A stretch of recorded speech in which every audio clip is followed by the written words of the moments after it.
이건 이렇게 이해하시면 편하실 거예요. 모공이라는 구멍이 있고 주변에 피부가 있는데 주변에 피부가 평평하지 않고 울퉁불퉁하면 당연히 겉에서 봤을 때는 모공이 더 깊어 보이거나 더 눈에 띄게 되겠죠. 안녕하십니까 여러분, 배병기 원장입니다. 오늘은 모공의 셀프 케어법에 대해서 이야기를 해보려고 합니다. 모공은 말 그대로 털의 구멍이죠. 사실 털만 있으면 크게 문제가 되지는 않는데 이 털에 피지샘이 같이 있기 때문에 문제가 됩니다. 이렇게 모공이 넓어진 원인은 가장 중요한 건 유전적인 요인입니다. 타고나는 거고요. 두 번째로는 모공에 함께 있는 피지샘이 피지 분비량이 많을 경우 모공이 커질 수 있습니다. 또한 노화에 의해서 피부 탄력이 떨어지게 되면 피부가 처지면서 모공이 넓어 보일 수도 있고요. 이런 여러 가지 요인에 의해서 모공이 넓어질 수 있습니다. 이렇게 넓어진 모공을 굳이 좁히지 않고도 모공을 작게 보일 수 있는 방법은 셀프 케어로 어느 정도 가능하기 때문에 오늘 제 영상을 보시면 모공으로 고민을 하시는 분들에게 큰 도움이 되실 겁니다. 꼭 끝까지 시청 부탁드릴게요. 모공 셀프 케어 방법은 저는 크게 세 가지로 나뉘어서 말씀을 드릴게요. 첫 번째는 모공 안에 있는 노폐물을 제거하기, 두 번째는 모공 안에 노폐물이 쌓이는 것을 예방하기, 세 번째는 모공 주변에 있는 피부 정리하기입니다. 각각에 대해서 이야기를 해볼게요. 첫째, 모공 안쪽에 노폐물을 제거하는 방법은 아침, 저녁으로 하루에 2번 정도 겔 타입의 클렌저를 사용하시는 것이 좋습니다. 오일 클렌저나 알코올 성분이 들어간 클렌저는 안쪽의 노폐물을 제거하는 데 효과적이지 않을 수가 있고요. 오히려 오일 같은 경우에는 모공 안쪽에 남아서 모공의 노폐물을 더 만드는 효과를 가져올 수도 있습니다.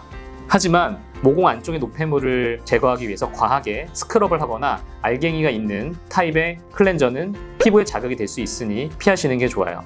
모공 안쪽에 노폐물을 제거하기 위한 방법 두 번째는 클레이 마스크 사용하기입니다. 흔히들 알고 있는 진흙팩 사용인데요. 일주일에 한두 번 정도 사용을 하시면 좋고요. 이런 진흙 성분, 클레이 성분은 피지에 있는 오일 성분을 흡수시킬 수 있기 때문에 안쪽의 노폐물을 제거하는 데 효과적일 수 있습니다. 두 번째, 모공 안쪽에 노폐물이 쌓이는 것을 예방하는 방법에 대해서 말씀을 드릴게요. 첫 번째로 오일 성분이 많은 화장품 사용을 금하셔야 합니다. 오일로 구성된 보습제, 영양크림뿐만 아니고요. 파운데이션, 색조 화장 등등 모두 모공 안쪽에 노폐물을 남길 수 있습니다. 따라서 모공이 더 넓어 보이게 만들 수 있고요.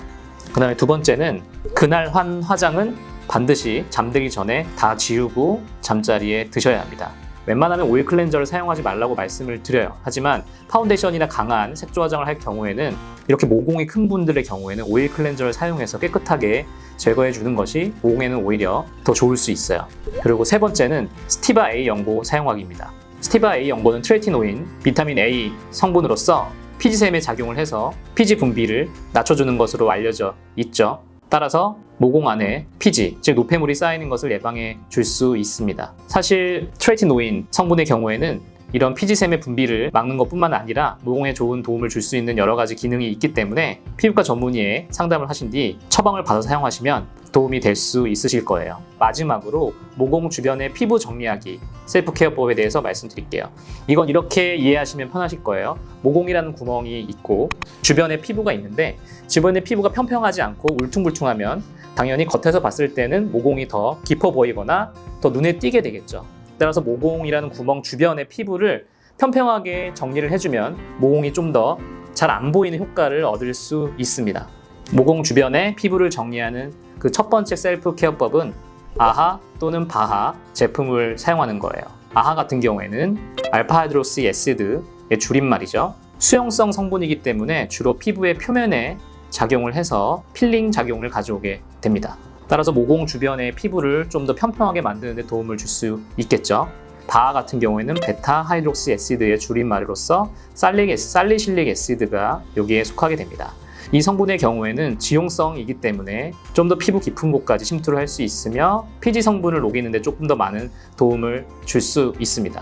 따라서 아하에 비해서는 조금 더 모공 안쪽에 노폐물을 녹이는 데 도움을 줄 수 있겠죠. 피지 분비가 정말 많은 분들 같은 경우에는 바하 성분을 사용하실 것을 권장을 드리고요. 피지 분비가 상대적으로 많지 않지만 피부색이 좀 칙칙하거나 피부가 거칠다, 이런 분들 같은 경우에는 피부의 표면을 좀 더 고르게 만들어줄 필요가 있기 때문에 이런 경우에는 아하 성분을 가진 화장품을 사용하시는 게 조금 더 도움이 될 수 있겠죠.